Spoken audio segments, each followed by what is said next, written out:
करेंगे न्यूमेरिकल्स के ऊपर। जो मैंने आपको बोला था हेनरी लॉ और जो राउल्ट लॉ उस पर डिपेंडेंट जितने भी न्यूमेरिकल्स हैं उसकी हम आज बात करेंगे, ठीक है। अब देखो न्यूमेरिकल परफॉर्म करने से पहले ये जो टॉपिक है हेनरी और राउल्ट, इसके जो न्यूमेरिकल्स परफॉर्म करने के लिए जो फॉर्मूला यूज होंगे वो दिमाग में सेट होने चाहिए। फॉर्मूलाज क्या कहते हैं, न्यूमेरिकल परफॉर्म करने का तरीका ही है, जितने भी फॉर्मूला है वो आपको दिमाग में सेट होने चाहिए। हेनरी की अगर बात करूं तो हेनरी के लिए हमने दो फॉर्मूला पढ़े थे, क्या, जो m है वो इक्वल्स टू होता है kh इंटू पी के, है ना, जो पार्शियल प्रेशर है वो, और एक पढ़ा था हमने pg equals to kh into mole fraction of the gas, एक ही पढ़ा था। अब बात करते हैं राउल्ट की। राउल्ट के लिए मैंने एक ही इक्वेशन तुम्हें बताई है जो तुम्हें याद रखनी है, टोटल प्रेशर की इक्वल्स टू P01। अब यहाँ पे ये जो सिंबल्स है ना ये आपको पता होने चाहिए, ये P01 किसका है, P02 किसका है, ये सब याद होने चाहिए आपको, ध्यान में रखो। X2 क्या है ये सबको पता होगा ना। नॉट वाला जो भी होता है ना P के ऊपर 0 वाला, वो होता है प्योर स्टेट के लिए, चाहे वो सॉल्यूट हो चाहे वो सॉल्वेंट हो। अब यहाँ पर देखो 1 हमने माना था सॉल्यूट और 2 हमने माना था नोटेशन सॉल्वेंट के लिए। देखो बुक में आपको चेंजेस मिलेंगे, तो मैं यहाँ पर जो नोटेशन लेके चल रहा हूँ वो मेरे हिसाब से लेके चल रहा हूँ। बुक में हो सकता है 1 को सॉल्वेंट बोले और 2 को सॉल्यूट बोले, ठीक है। आप अपने दिमाग में बस ये सेट रखो, सॉल्यूट है 1 नंबर जिसे हम डाल रहे हैं किसमें, सॉल्वेंट में, जो है 2 नंबर बस। और ध्यान रखना ये प्योर स्टेट 0 वाला होता है प्योर स्टेट के लिए। ये जो P है सिंपल, अगर P आ जाए इसके लिए हमने क्या और पढ़े थे, जो 1 के लिए होता है वो क्या होता है P01 इंटू x1। इसी तरह P2 के लिए था सेपरेटली P02 x2, ठीक है। ये है इनके वेपर प्रेशर, ठीक है, ये इनके वेपर प्रेशर बोल दूं या पार्शियल प्रेशर से। बट ये 0 वाले क्या है, प्योर स्टेट के अंदर, ये है सॉल्यूशन के अंदर जो इनका वेपर प्रेशर है, जो इंक्रीमेंट या डिक्रीमेंट होता है वो कुछ भी हो अपने को नहीं पता, लेकिन 0 डिनोट करता है कि भाई साहब प्योर स्टेट में अलग अलग जब मेजर कर रहा हूं मैं सॉल्यूट और सॉल्वेंट के लिए वो कितना है, ठीक है। और ये है सॉल्यूशन के अंदर जो वो डल जाते हैं, एक सॉल्यूशन का फॉर्मेशन होता है तब कितना है। और ये पीटी है सॉल्यूशन में जब 1 और 2 मिक्स हो गए, सॉल्यूट और सॉल्वेंट मिक्स हो गए, तब टोटल वेपर प्रेशर कितना है वो पीटी डिनोट करता है, ठीक है। अब देखो ये पढ़ा था राउल्ट लॉ में, हमें एक चीज और पढ़ी थी, याद करो, relative lowering of vapour pressure. ये वाला फॉर्मूला आपने पढ़ा था P02 minus P2 upon P02, यही पढ़ा था। इस पे डिपेंडेंट जो भी न्यूमेरिकल्स होंगे वो हम करेंगे क्वालिटेटिव प्रॉपर्टीज में, RLVP के नाम से। इसको हमने क्या बोला था, RLVP, relative lowering of vapour pressure. मैंने आपको कहा था इसको हम बाद में करेंगे क्वालिटेटिव प्रॉपर्टी, तो इस पे जो भी न्यूमेरिकल होंगे हम RLVP में ही करेंगे, यानी क्वालिटेटिव प्रॉपर्टीज के अंदर। लेकिन आज हम सिर्फ इसी की बात करेंगे। तो आपको ध्यान क्या रखना है, 1 नंबर न्यूमेरिकल कभी भी सॉल्व करो जो आपको दिक्कतें आती है, पहला फॉर्मूला याद होना चाहिए, दूसरा जो टॉपिक है उसकी थ्योरी दिमाग में, यानी उसका जो कंसेप्ट है वो क्या बोलते हैं वो सेट होने चाहिए, तीसरा आपकी कैलकुलेशन अच्छी होनी चाहिए, यानी आपको थोड़ी बहुत गुणा भाग जोड़ बाकी जो भी होता है भाला वो आनी चाहिए, तभी क्या होगा आपका न्यूमेरिकल अच्छा। चौथा संयम रखो, क्या रखो, संयम, धैर्य। क्यों बोल रहा हूं मैं ऐसा, क्योंकि जब भी आप क्वेश्चन पढ़ते हो हड़बड़ाहट में कुछ भी कर देते हो, ऐसा नहीं, अच्छे से टाइम लो, क्वेश्चन को पढ़ो और समझो क्वेश्चन क्या बोल रहा है, क्या कहना चाहता है। क्वेश्चन में सब कुछ छुपा होता है। अगर आपने क्वेश्चन ढंग से पढ़ लिया, आपको फॉर्मूला पता, आप अप्लाई कर दोगे। अब बात आती है कैलकुलेशन की, वो आपको प्रैक्टिस करने से ही आएगी।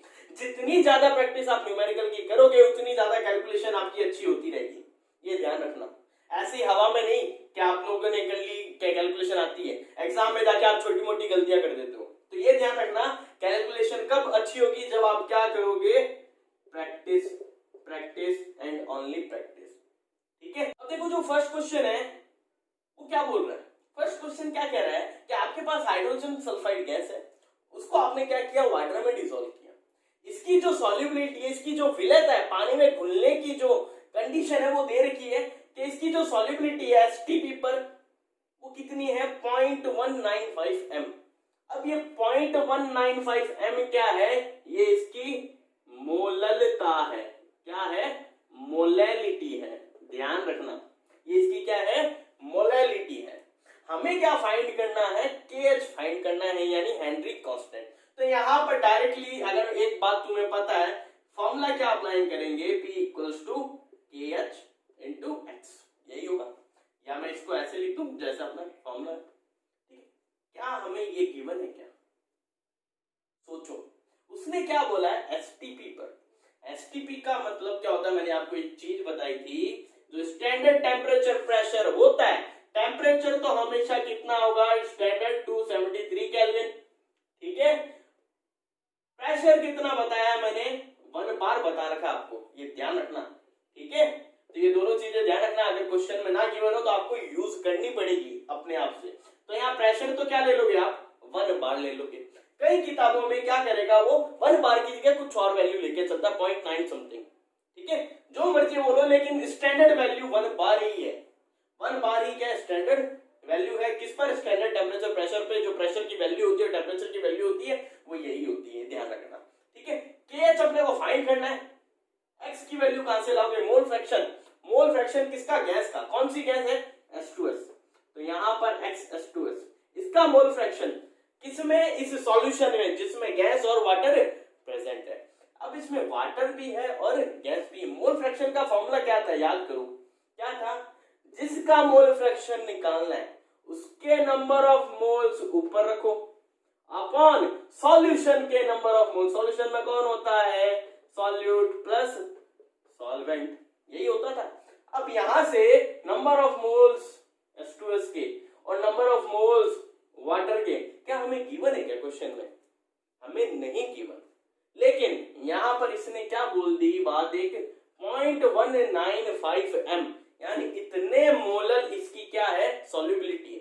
तो यही में, इसी में क्या है, पूरी कहानी छुपी है। कैसे, मोलैलिटी की अगर आपको डेफिनेशन पता है, वो क्या थी, mole of solute which is dissolved in 1000 ग्राम, या मैं क्या बोल देता था, 1 kg ऑफ सॉल्वेंट। इसी तरह से डिफाइन किया था हमने मोलैलिटी को। तो यहां पर ये जो चीज गिवन है 0.195, ये एक्चुअली क्या है, number of moles which are dissolved in 1000 gram of solvent. Solvent कौन है, वाटर। यानी यहां पर वाटर का मास अपने को ऑटोमेटिकली मिल गया, वो कितना है, 1000 ग्राम, जो कहां छुपा था, इसकी डेफिनेशन में छुपा था। ये आपको ऐसे दिमाग में ध्यान रख के निकालना होगा, ठीक है। ये कब करोगे, जब प्रैक्टिस करोगे ना नंबर ऑफ क्वेश्चंस की, अपने आप दिमाग में तुम्हारे चीजें सेट हो जाएगी, ठीक है। तो यहां से मास आ गया 1000 ग्राम। अब moles of solute, moles of solute क्या बन जाएंगे, NH2S कितना हो जाएगा, 0.195 हो जाएगा। अब क्या निकालना है अपने को, number of moles of water निकालना है। क्या होता है number of moles of water का formula, given mass upon molar mass. Given mass कितना है, 1000 gram, upon molar mass water का कितना होता है, 18, डिवाइड करो, इसको डिवाइड करोगे तो वैल्यू आएगी 55.55, ठीक है। ये मोल्स ऑफ वाटर आ गए। इन वैल्यूज को यहां रखो तो आपके पास मोल फ्रैक्शन किसका आएगा, H2S का आएगा। तो रखो N ऑफ H2S 0.195 अपॉन कितना है, 0.195 प्लस 55.55, ये दिख तो रहा है ना आपको, 55.55, ठीक है। इसको जब सॉल्व करोगे तो वैल्यू आएगी, जब मैंने इसे सॉल्व किया तो मेरे पास ये वैल्यू आई। अब क्या करना है, ये जो वैल्यू आई है मोल फ्रैक्शन की, इसको आप यहां पुट अप करो। P की वैल्यू आप क्या लोगे, 1 बार लोगे, और KH की वैल्यू फाइंड आउट करोगे। क्या बनेगा, P अपॉन X, P कितना है, 1 बार अपॉन X, X की वैल्यू 0.00349। जब इसको आप सॉल्व करोगे तो वैल्यू आएगी 286.53, ठीक है। ये आंसर आएगा आपका किसका, KH का। अब ये वैल्यू किसमें, यूनिट, यूनिट क्या है भाई, यहां पर क्या चल रही है, यूनिट बार चल रही है, तो क्या आएगी, यूनिट बार ही चल रही है ना, हाँ बार, तो ये बार में आएगा आंसर। ध्यान रखना KH की वैल्यू बार में आएगी, ओके, ये आंसर आ गया। ये तो चलो ठीक है, मैंने आपको हर चीज एक बार समझाई। अब न्यूमेरिकल में थोड़े जल्दी करूंगा, वरना वीडियो यार बड़ा बन जाएगा, ठीक है। देखो जल्दी से क्वेश्चन नंबर 2 क्या बोल रहा है, जो CO2, आप पढ़ते रहे ना क्वेश्चंस को, मैं यहाँ सिंप्लीफाई करके बता रहा हूँ। CO2 गैस है, उसको हमें क्या करना है, 500 ml ऑफ सोडा वाटर में डिसॉल्व करना है, ठीक है। किस प्रेशर पर, 2.5 एटमॉस्फेरिक प्रेशर पर, ठीक है। जो CO2 उसके लिए हेनरी कांस्टेंट आपको दे रखा है 1.67 into 10 की पावर 8 पास्कल। क्या फाइंड करना है, कितनी क्वांटिटी CO2 इस प्रेशर पर इस 500 ml ऑफ वाटर में डिसॉल्व होगी, वो हमें फाइंड करनी है। तो अब देखो सिंपल तरीका क्या है, क्वांटिटी निकालनी है। क्वांटिटी का मतलब समझना, क्वांटिटी का मतलब होता है नंबर ऑफ मोल से, ठीक है, नंबर ऑफ मोल से। KH हमें दे रखा है, प्रेशर दे रखा है, तो यहाँ दिमाग में एक ही फंडा आता है सॉल्यूशन करते वक्त कि यहाँ जो फॉर्मूला अप्लाई करेंगे वो क्या होगा, हेनरी लॉ वाला होगा। वो क्या, KH इनटू मोल फ्रैक्शन, यही होगा। सिंपल, ये फॉर्मूला अप्लाई करो। जब मैं ये फॉर्मूला अप्लाई करता हूं तो मैं यहाँ देखता हूं ये एटीएम में चल रहा है प्रेशर, ये पास्कल में, तो मैं क्या करता हूं, इस एटीएम को पास्कल में चेंज करता हूं। पास्कल में कैसे चेंज करोगे, 2.5 एटीएम है, पास्कल में चेंज करने के लिए मैंने आपको पहले बताया था, उस समय इनका याद रखना कैलकुलेशन क्या होता है, 101.325। 1 एटीएम में इतने किलो पास्कल होते हैं, क्या होते हैं, किलो पास्कल होते हैं, ये ध्यान रखना। तो मैं क्या करूंगा, यहां पर ये सब वैल्यूज रखूंगा और xg यानी xCO2 बोल दूं, यहाँ गैस कौन सी है अपने पास, कार्बन डाइऑक्साइड, इसका मोल फ्रैक्शन निकालता हूं। कैसे निकलेगा, P of CO2 upon KH of CO2। P CO2 कितना है अपने पास 2.5, इसको मैंने सॉल्व नहीं किया, ऐसे ही चलने दे रहा हूं। हाँ एक चीज यहाँ पे सॉल्व कर लेता हूं, देखो ये किलो लिखा हुआ है, किलो, किलो का मतलब क्या होता है 10 की पावर 3, तो यहाँ पर क्या करूं 10 की पावर 3 कर दूं इंटू 10 की पावर 3, ये पॉइंट हटाओ तो नीचे भी क्या आएगा 10 की पावर 3, इसका मतलब ये कैंसिल, तो ये डायरेक्ट वैल्यू क्या बनी अपने लिए, ये पॉइंट ना लगाऊं तो भी बेटर है, 101.325 पास्कल, ठीक है। तो ये ध्यान रखना 2.5 इंटू 101.325 पास्कल अपॉन KH की वैल्यू क्या है पास्कल में 1.67 इंटू 10 की पावर 8। जब आप इसे सॉल्व करोगे तो x यानी मोल फ्रैक्शन ऑफ CO2 की जो वैल्यू आएगी वो मैं लिख रहा हूं। अब देखो यहाँ पर जो मोल फ्रैक्शन की वैल्यू ये आई, मैंने जब सॉल्व किया, अब अपने को क्या चाहिए, निकालना क्या है, quantity of water, quantity of water यानी number of moles of CO2। तो यहाँ एक फॉर्मूला हमें पता है मोल फ्रैक्शन का, यहाँ क्या होता है number mole of CO2 upon number of moles of CO2 plus number of moles of water, यही होगा सॉल्यूट का अपॉन सॉल्यूशन का, सॉल्यूशन में तो ये होता है सॉल्यूट प्लस सॉल्वेंट, ठीक है। तो NCO2 हम निकाल सकते हैं, क्या निकाल सकते हैं, N of water, moles of water निकाल सकते हैं, कैसे, ये देखो 500 ml। अब कोई सोचेगा 500 ml गिवन है, ग्राम में तो कुछ है नहीं, तो बाबू एक चीज ध्यान रखना, 1 ml होता है 1 ग्राम के इक्वल होता है। अगर 500 ml है तो वो किसके इक्वल होगा, 500 ऑफ ग्राम के इक्वल होगा, यानी ये मास दे रखा है, मास दे रखा है। अब क्या निकालना, number of moles of H2O निकालना है। क्या करोगे, mass of water, mass of water कितना है 500 ग्राम upon molar mass of water कितना होगा 18। इसको जब सॉल्व करोगे तो आपके पास वैल्यू आएगी 27.78, ये वैल्यू आएगी। अब ये वैल्यू आ गई है, ये वैल्यू आपके पास है, N ऑफ CO2 फाइंड करना है, फाइंड आउट करो। तो मैं यहाँ इसका आंसर लिख दूं डायरेक्ट, जब आप ये वैल्यूज यहाँ रखोगे और ये वैल्यूज ये वाली यहाँ 42.14 इंटू 10 की पावर -3 मोल, ये वैल्यू आएगी। अब देखो मोल के अंदर ये वैल्यू आई है, अपने को क्वांटिटी पूछी है नंबर ऑफ मोल्स, मैंने आपको यही बताया क्वांटिटी का मतलब क्या होता है नंबर ऑफ मोल्स। एक क्वांटिटी का मतलब आप ये भी लगा सकते हो, या तो नंबर ऑफ मोल्स से या उसके मास से, या क्या उसके मास। अगर मैं इसको मास में कन्वर्ट करना चाहूं तो कैसे करोगे, नंबर ऑफ मोल्स का फॉर्मूला क्या होता है, CO2 का आपको मोलर मास पता है, यहाँ लिख दूं NCO2 इक्वल टू मास अपने को निकालना है CO2 का अपॉन मोलर मास, CO2 का आपको पता है 44 आएगा, इसको इससे मल्टीप्लाई करोगे जो मास की वैल्यू आएगी 1.854 ग्राम, ये ध्यान रखना। अगर आपको मोल्स में वो पूछ रहा है तो वैल्यू ये है, अगर आपको मास में यानी ग्राम्स में पूछ रहा है तो वैल्यू ये, तो ये दोनों ही क्या है आंसर अपने, ठीक है। नेक्स्ट क्वेश्चन की बात करते हैं। अब देखो स्क्रीन पे क्वेश्चन नंबर 3 और क्वेश्चन नंबर 4 दिख रहा होगा, वो आपके लिए होमवर्क है, उसके आंसर भी मैंने लिखे हुए हैं वहां, वो आप खुद से करके देखना, आपसे हो जाएंगे ये 2 क्वेश्चन, ठीक है। हम नेक्स्ट क्वेश्चन नंबर 5 की बात करते हैं जो मैं आपको करवाता हूं। अब देखो जो 5th नंबर क्वेश्चन है इसको ध्यान से पढ़ना, हो सकता है एक बार पढ़ने पे आपको समझ में ना आए, लेकिन मैं इसे आपको अगर समझाऊं सिंप्लीफाई करूं तो वो क्या बोल रहा है क्वेश्चन में, वो बोल रहा है कि हमारे पास एयर है, हमें पता है एयर क्या होती है, मिक्सचर होती है, लेकिन वो हमें सिर्फ बोल रहा है एयर 2 कंपोनेंट का ही मिक्सचर है, किसका, ऑक्सीजन का और नाइट्रोजन का। यहाँ एयर में ऑक्सीजन का परसेंटेज और नाइट्रोजन का परसेंटेज आपको दे रखा है कि इतना परसेंट है बाय वॉल्यूम इनका इस एयर में। वो बोल रहा है ये एयर वाटर के साथ क्या रहती है, इक्विलिब्रियम में यानी साम्य पर रहती है। किस टेम्परेचर पे? 10 एटमॉस्फेरिक टेम्परेचर पे। कितना? 10 एटीएम 10 वायुमंडलीय दाब पर क्या रहती है? साम्य पर रहती है वाटर से। इसका मतलब क्या है समझना, ये जो एयर है वाटर पे क्या कर रही है? कोई ना कोई प्रेशर अप्लाई कर रही है। क्या कर रही है? कोई ना कोई प्रेशर अप्लाई कर रही है। कितना प्रेशर अप्लाई कर रही है वो इस टेम्परेचर पे हमें पता लगेगा।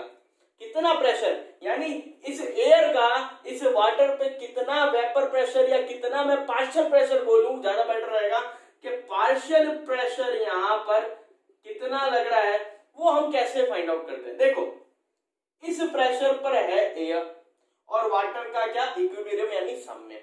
अगर मेरे को सिर्फ ऑक्सीजन, एयर में जो ऑक्सीजन प्रेजेंट है उसका क्या निकालना है, ध्यान रखना, इसको ध्यान से समझना, उसका क्या निकालना है? पार्शियल प्रेशर निकालना है कि इस वाटर की सरफेस पे सिर्फ ऑक्सीजन कितना दबाव लगाएगी, कितना वाष्प दाब, सॉरी आंशिक दाब लगाएगी, वो हमें देखना है। तो यहां पर देखो परसेंटेज ऑफ ऑक्सीजन कितना है?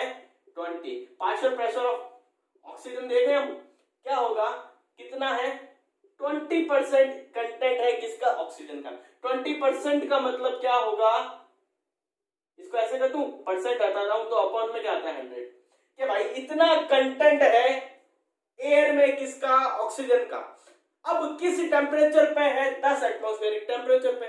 मुझे देखना है कि भाई पार्शियल प्रेशर कितना लगेगा। तो मैं कुछ नहीं करूंगा, इस पार्शियल, ये जो प्रेशर दिया हुआ है गिवन, इसको इससे मल्टीप्लाई कर दूं तो इससे क्या होगा? हमारे पास पार्शियल प्रेशर आ जाएगा।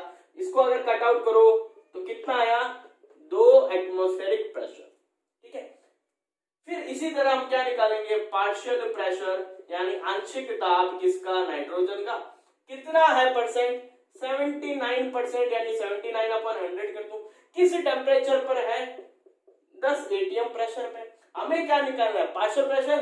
तो जो कंटेंट है और जो प्रेशर है उसकी क्या करा दूं? गुणा करा दूं तो कितना पार्शियल प्रेशर, कितना आंशिक दाब लगाएगी ये गैस है इस वाटर पे, वो आ जाएगा। तो ये आया वैल्यू अपने पास 00 या 7.9 एटीएम। अब देखो पार्शियल प्रेशर की वैल्यू आ गई, कितनी है? एटीएम में 2 एटीएम एंड 7.9 एटीएम। लेकिन केएच की वैल्यू देखो किसमें? एमएम ऑफ एचजी में।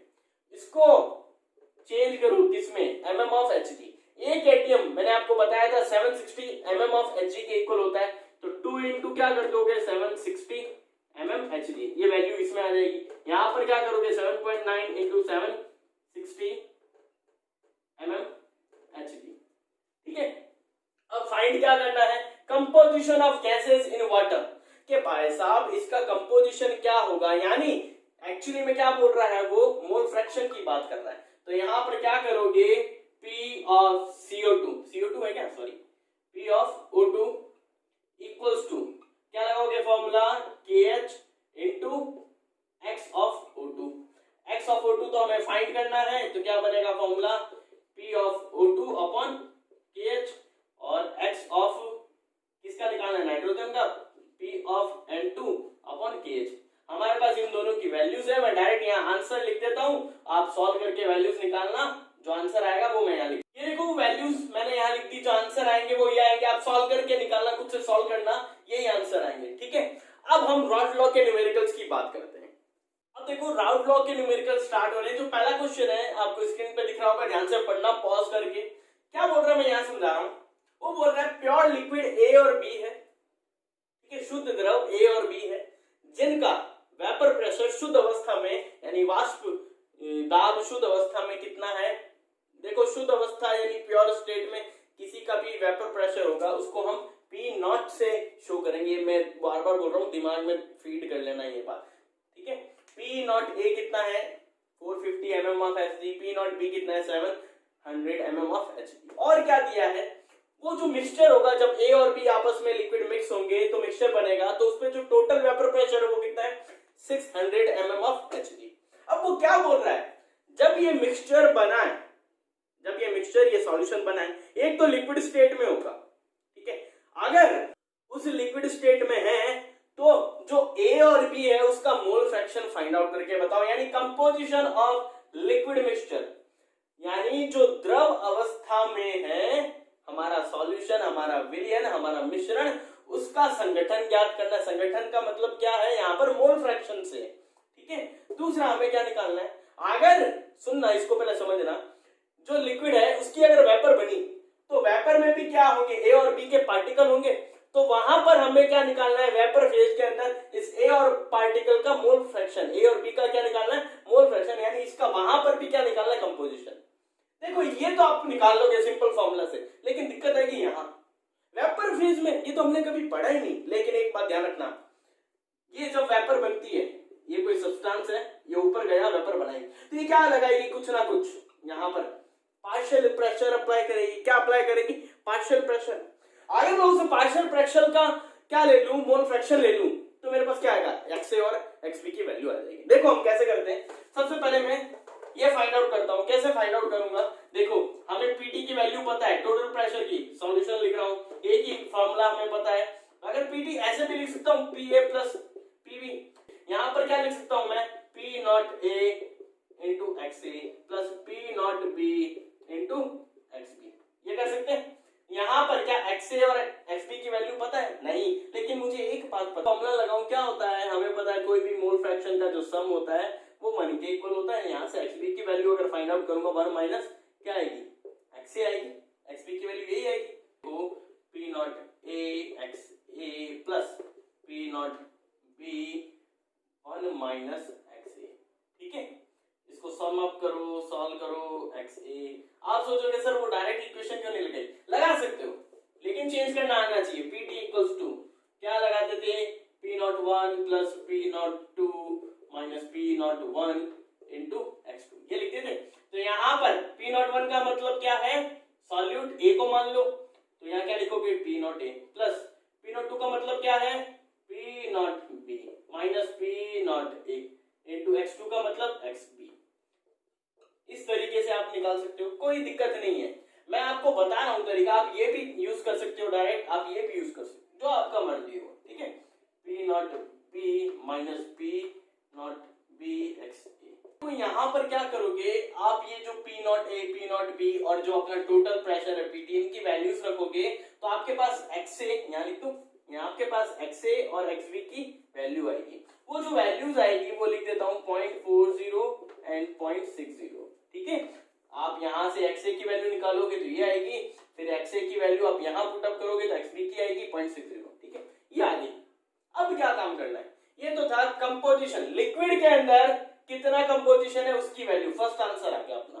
ठीक है, सेकंड की बात करते हैं, कंपोजिशन ऑफ वेपर फेज, यानी वेपर फेज में जो हमारे पास लिक्विड A है और लिक्विड B है उसका क्या कंपोजिशन रहेगा। तो उसके लिए क्या करोगे आप? सबसे पहले ये जो कंपोनेंट है A और B, ये कितना पार्शियल प्रेशर अप्लाई कर रहे हैं वो निकालोगे।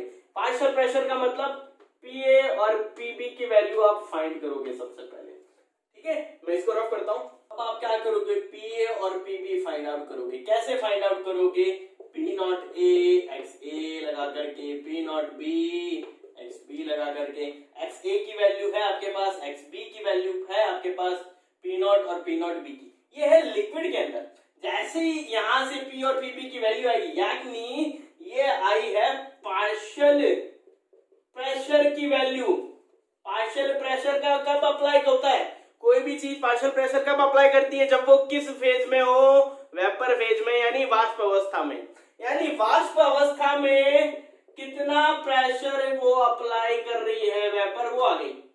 अब अगर मेरे को क्या निकालना, यहां से जो वैल्यूज आएगी वो मैं लिख देता हूं। ये आएगा 180 mm ऑफ Hg, ये आएगा 420 mm ऑफ Hg। अब इसे सॉल्व करना, वैल्यूज XA XB की यहां रखना, P नॉट PB की लिखना, ये वैल्यूज आएगी। अब अपने को क्या निकालना है? XA इन वेपर फेज और XB इन वेपर फेज। ये देखो कैसे फाइंड आउट करोगे। XA निकालना है ना, तो PA की वैल्यू यहां रखो अपॉन PA प्लस PB करो। XB निकालना है तो अब कैसे करोगे? XB को डायरेक्ट हमें पता है total mole fraction 1 equals to XA of vapour plus XB of vapour के इक्वल होता है। अगर यहाँ पर P और PP की वैल्यू पुटअप करूं, P कितना है 180 अपॉन 180 प्लस 420 से सॉल्व करूंगा जो वैल्यू आएगी 0.30। ठीक है, ये 0.30 XA की वैल्यू है। यहाँ पुटअप करोगे तो XB की वैल्यू आएगी 0.70। तो ये आंसर हो गया कि इसका मतलब XA और XB वेपर फेज के अंदर अपने पास वैल्यू आ गई है। ये हमें ये पता है वेपर फेज में उसका कितना मोल फ्रैक्शन है सब्सटेंस A और B का। देखो दिक्कत कहां होगी, आपको ये समझने में दिक्कत होगी। ठीक है, इसको मैं समझा दूं। देखो जो वेपर बनी है ना, वो वेपर बनी है तो वो कोई ना कोई पार्शियल प्रेशर अप्लाई करेगी, ये हमें पता है।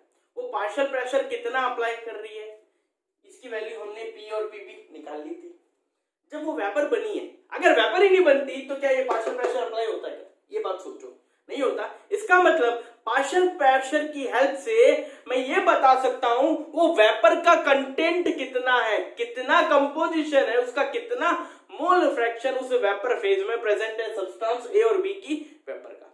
इसलिए मोल फ्रैक्शन की तरह यहां पर हम क्या करेंगे, सब्सटेंस A का मेरे को देखना है कंपोजिशन या मोल फ्रैक्शन कितना है, तो उसका partial pressure upon total PA plus PP। Total का मतलब क्या हुआ, सब्सटेंस A और सब्सटेंस B का पार्शियल प्रेशर।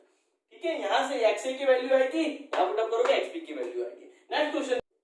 अब देखो गाइस फटाफट सेकंड नंबर क्वेश्चन पढ़ लिया आप लोगों ने पॉज करके। अब देखो यहाँ हेप्टेन और ऑक्टेन दो सब्सटेंस है जिनका वेपर प्रेशर प्योर स्टेट में दे रखा है और उनका मास भी गिवन है कि इतना ग्राम तो ये हेप्टेन और इतना ग्राम ये ऑक्टेन है। हमें क्या करना है, जब हेप्टेन और ऑक्टेन को मिक्स करूंगा जो मिक्सचर बनेगा उसका वेपर प्रेशर यानी टोटल वेपर प्रेशर फाइंड करना है।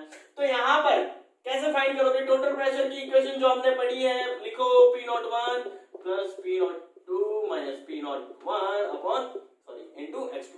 ठीक है, इसको इस फॉर्म में चेंज करूं तो मैं PT इक्वल टू P01 को मैं हेप्टेन मान लूं, P हेप्टेन, ठीक है, प्लस P02 को मैं ऑक्टेन मान लेता हूं, minus P0 heptane into X2। X2 मतलब सॉल्वेंट में ऑक्टेन को मान रहा हूं XO।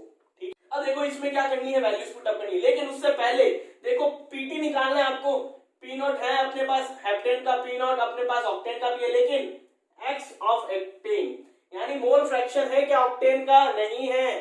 मोल फ्रैक्शन निकालने के लिए क्या करोगे, मोल फ्रैक्शन ऑफ ऑक्टेन निकालना है। कैसे निकालोगे, number of mole of octane upon number of mole of heptane plus number of mole of octane, ऐसे निकालेंगे। नंबर ऑफ मोल ऑफ दोनों के निकालने ऑक्टेन और ऑक्टेन के। कैसे, नंबर ऑफ मोल क्या होता है, मास अपॉन मोलर मास। क्या हमारे पास नंबर ऑफ मोल्स है क्या, क्वेश्चन में नहीं है, लेकिन मास गिवन है दोनों का। ये ऊपर वाली चीज मास गिवन है, दोनों के मोलर मास पता है क्या अपने को, पता है। क्या बोला, हेप्टेन हेप्टेन हेप्टेन, हेप्ट मतलब 7 यानी कार्बन 7 का डबल से 2 ज्यादा। हेप्टेन का मतलब ये होता है एल्केन सीरीज है, 7 का डबल 14 से 2 ज्यादा कितना होगा 16। उसके बाद ऑक्टेन, ऑक्ट मतलब C8, 8 का डबल 16 से 2 ज्यादा मतलब 18। इनके मोलर मास निकालो, आप निकाल लोगे मोलर मास, उनको यहाँ पुट अप करोगे, नंबर ऑफ मोल्स निकाल लोगे हेप्टेन के और नंबर ऑफ मोल्स ऑक्टेन के। जो X की वैल्यू आएगी मोल फ्रैक्शन की ऑक्टेन की, वो मैं यहाँ लिख देता हूँ 542। इसको सॉल्व करोगे, आप सॉल्व करके देखना, मैं सॉल्व नहीं कर रहा हूँ क्योंकि इतना टाइम नहीं है। सॉल्व करोगे तो ये वैल्यू आएगी। ठीक है, अब इस वैल्यू को यहाँ पुट अप करना, देखो सॉल्व कर सकते हो यार, ये मोलर मास निकाल सकते हो, इजी है, कोई हार्ड तो नहीं है, बच्चे तो नहीं हो। ठीक है, मोल फ्रैक्शन यहाँ रख दो। अब इनकी वैल्यूज अपने को गिवन है, रख दो। अब जो PT की वैल्यू आएगी, क्योंकि सब वैल्यू पुट अप करके आंसर निकालना, आंसर मैं यहाँ लिख दे रहा हूँ PT की, यानी जो टोटल वेपर प्रेशर आएगा वो 73.54 किलो पास्कल, ये टोटल प्रेशर आएगा अपने पास। ठीक है भाई साहब, ये प्रेशर आएगा टोटल।